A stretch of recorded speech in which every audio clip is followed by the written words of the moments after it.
in YouTube land, Tai Chi Twins here. My name's Jeremy Rorty. And I'm Joshua Rorty. In this next episode, where we're talking about adapting weapons to empty hand forms, we're going to introduce the sai. Now, these are very iconic martial art weapons. I think the very first time I ever saw them was in the Ninja Turtles. And they've been heavily fantasized to the point where this is a sharp knife. It's not a sharp knife, actually. It's completely round. It doesn't even have a sharp tip. The tip is blunted as well. Another common myth that you'll hear about the sai is that it was developed from a farming implement, that it was used to stick into a bale of hay and pick it up. But when you look at it, it's got these outward flares. That's not going to go into a bale of hay very easily, and even if it does, it's not coming back out. That's not really what it was developed for. This was actually developed to be used by Japanese police, very similar to the batons that our police officers use. But with one slight change, not only is it a baton that you can beat your opponent into submission, but it's also handcuffs. He can't get his arms out now. This would typically be done with the hands behind the person's back, and they've got a lever that they can use to lead the person to wherever they're going to jail them up at. Let's take a look at the features of this weapon and explore how it's used.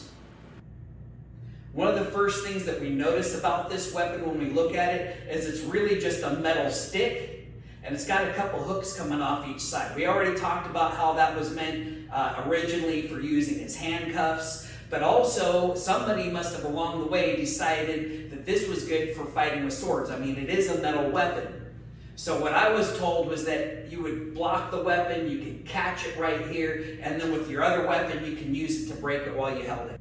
Now, I've never broken a sword with one of these, so I don't know how legitimate that is, but with how hard these are and hitting a sword just right, I could imagine that would be possible.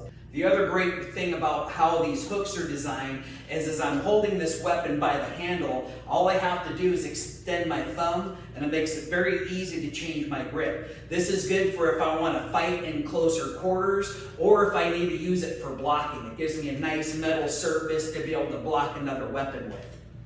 When I flip it around here, that allows me to use my stabbing, my striking. Typically, this wasn't sharp. It wasn't meant for killing. It was meant for subduing. But if you thrust that hard enough, it is metal. It does come to a point. So it could pierce the human body or at least strike targets deep inside the muscle tissue.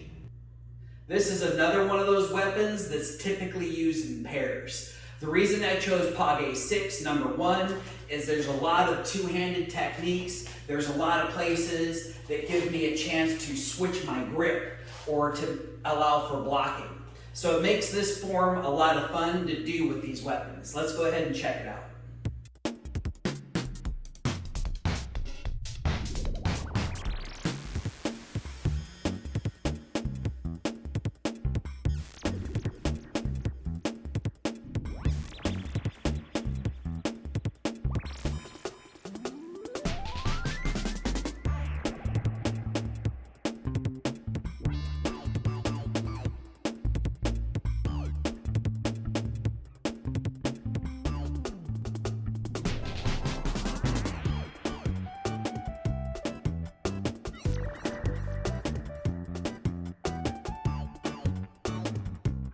Thanks for watching our video. If you enjoyed it, like it and make sure to share that with a friend. Click the subscribe button and then hit that notification bell so you can catch our next exciting video.